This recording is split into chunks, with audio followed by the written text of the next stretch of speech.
इस वीडियो में हम बात करेंगे मुक्का प्रोटीन आईपीओ की लिस्टिंग डे स्ट्रेटजी के बारे में कि लिस्टिंग कैसे हो सकती है। अगर आपको आईपीओ मिला है तो क्या करना चाहिए, प्रॉफिट बुकिंग करना चाहिए लिस्टिंग के टाइम पे या फिर प्री मार्केट में सेल करना चाहिए या फिर आपको लॉन्ग टर्म के लिए होल्ड करना चाहिए। अगर नहीं मिला है तो क्या आप प्री मार्केट में इसको बाई कर सकते हो, थोड़े बहुत क्वांटिटी से ट्रेड कर सकते हो इसमें या फिर नहीं, क्योंकि ग्रे मार्केट प्रीमियम तो 125% के आसपास चल रहे हैं अभी के टाइम पे। और बात कर ले इसके प्रॉफिट की तो आपको अगर एक लॉट मिलता है तो आपका पैसा मोर देन डबल होने के चांसेस 110% अभी के टाइम पे दिख रहा है according to grey market premium. लेकिन आज दो आईपीओ की लिस्टिंग हुई थी, आपको पता है।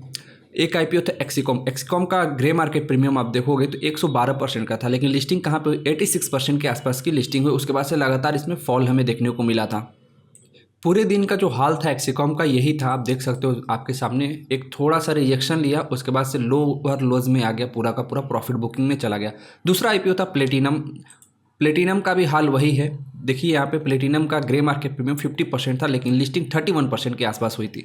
और उसके बाद भी प्लेटिनम का भी अगर बोला जाए तो इशू साइज बहुत ही कम था, लगभग 235 करोड़ के आसपास का था। और दोनों आईपीओ में नंबर्स ऑफ सब्सक्रिप्शन बोला जाए तो लगभग यहाँ पे बम्पर सब्सक्रिप्शन हर एक कैटेगरी में हुआ था, 120 125 अकॉर्डिंग टू ऐसे ही सब्सक्रिप्शन होता है क्यूआईबी रिटेल और एनआई में भी।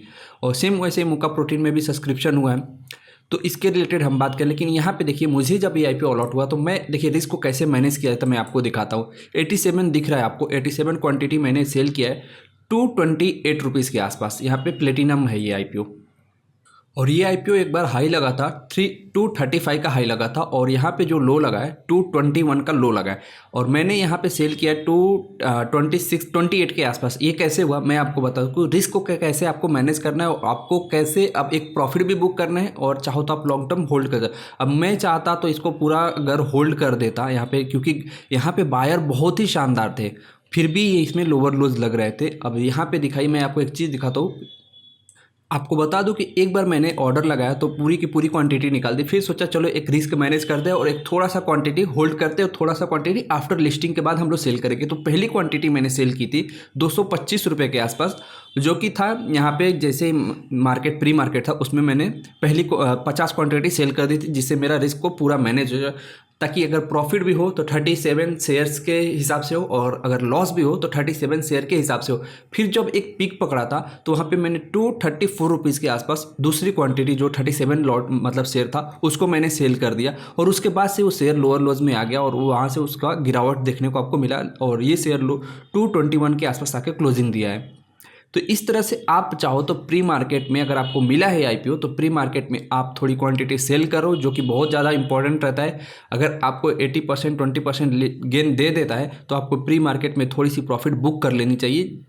86% के आसपास का लिस्टिंग गेन मिला था यहाँ पे एक्सिकॉम में, लेकिन यहाँ पे जिन्होंने भी प्रॉफिट नहीं बुक किया अभी उनका जो रिसेंट का जो प्रीमियम होगा 58% के आसपास का रह गया होगा।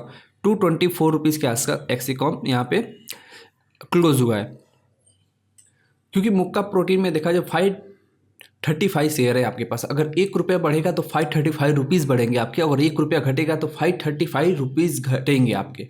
तो आप सोचो, तो आप चाहो तो 200 शेयर निकाल दो, 300 शेयर निकाल दो, बाकी लिस्ट प्री मार्केट में कुछ निकालने के बाद होल्ड करो। देखो अगर बहुत ज़्यादा इसमें बायर आ जाते हैं तो आपको अच्छा खासा जो बचे हुए शेयर है उस पर गेन मिलेगा। अगर लॉस भी होता है तो कुछ जो शेयर है आपके पास उसमें से ही लॉस होगा, तो ज़्यादा लॉस भी नहीं होगा और ज़्यादा प्रॉफिट भी नहीं होगा, तो इससे आपका रिस्क को मैनेज हो जाएगा। इसी तरह से मैंने रिस्क को मैनेज किया और बाद में ये एवरेज जो शेयर था, मतलब कि एक मैंने 225 पे सेल किया और एक 234 पे सेल किया और उसका एवरेज 228 आया था। वही मैंने सेम चीज़ एक्सिकॉम में कितना पे सेल किया है, 266 रुपये पे पूरी की पूरी क्वांटिटी। जैसे क्योंकि आपको पता है ये शेयर मुझे ग्रो ऐप में एलोकेट हुए थे, तो ग्रो ऐप में आपको पता है कि प्री मार्केट में नहीं सेल कर पाओगे। तो जैसे ही लिस्टिंग हुआ, लिस्टिंग के बाद एक पिक पकड़ा, उसके बाद 266 रुपये के आसपास मैंने पूरी की पूरी क्वांटिटी सेल कर दी थी। मैं भी चाहता तो इसमें लॉन्ग टर्म बेस पे बन जाता, होल्ड करता 2-3 दिन इसको टाइम था, लेकिन मुझे दिखा कि यहाँ पे जो इसके जो बायर हैं वो नहीं आ रहे हैं, क्योंकि ये जो पहला कैंडल जो बना था 5 मिनट के टाइम पर 1 मिनट का जो कैंडल था वो बहुत ही ज़्यादा वॉलेटाइल कर रहा था। मुझे लगा कि जैसे ही नीचे आएगा रिजेक्शन लेगा, लोअर लोज में वापस चला जाएगा। तो सेम चीज़ मैंने स्ट्रैटेजी अपनाई, और आपको भी सेम चीज़ मैं टेलीग्राम चैनल पर अपडेट देता रहूँगा। व्हाट्सअप ग्रुप आप चाहो तो ज्वाइन कर सकते हो, लिंक आपको डिस्क्रिप्शन में मिल जाएगा, वहाँ पर आप व्हाट्सअप ग्रुप भी ज्वाइन कर लो। लिस्टिंग के टाइम पर आपको पूरा प्रॉपर आपको सब चीज़ बताया जाएगा कि जहाँ पे कैसा प्राइस एक्शन बन रहा है, कैसे आपको सेल करना है, प्रॉफिट बुक करना है, क्या करना है। तो वीडियो में इतना ही, मिलते हैं एक नई वीडियो में, तब तक के लिए बाय बाय, टेक केयर।